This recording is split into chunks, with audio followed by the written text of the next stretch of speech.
Álbum do ano. Dynamo, Blindado. Nancy Vieira, Gente. Nelson Freitas, Black Butterfly.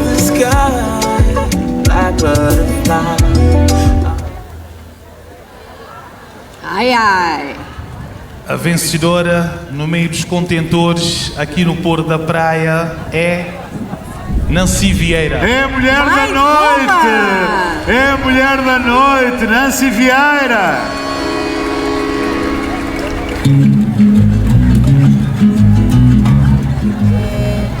Gente, um disco carregado de emoção, de ritmos tradicionais, de alma e essência de Cabo Verde.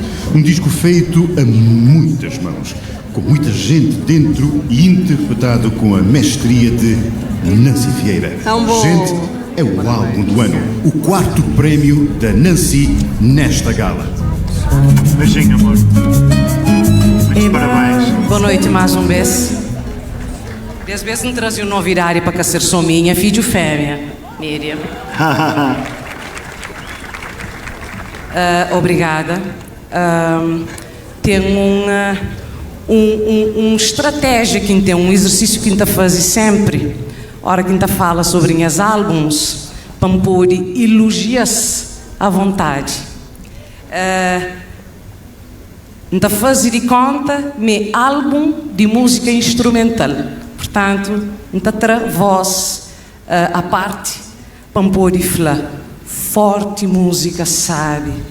Forte álbum bonito, para modo músicas, composições bonitas, para modo músicos, rei de bons, para modo arranjadores, rei de bons. Então, se nós gostamos de intérprete também, melhor, não fica contente. Não tem que papia de Amélia Muge e António José Martins, que esteve comigo na produção. Jorge Cervantes, que fazia arranjo para 4 músicas daquele disco ali também. Minhas músicos, núcleo duro de minha banda, Vais Dias mais um vez, Olmo Marinho, Yuri Oliveira, Zé Paris, que ficava de batoca no primeiro dia de estúdio e tinha um consulta, esse falou-me tinha que fica no hospital.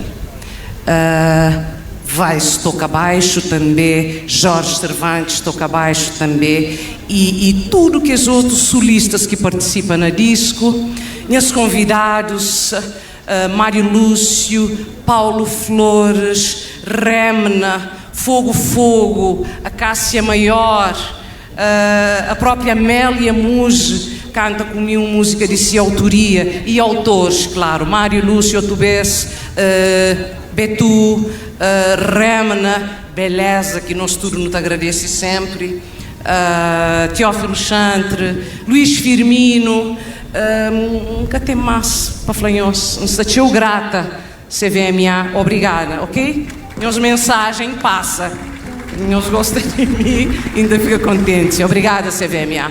Obrigada. Muitos parabéns. Obrigada. Obrigada.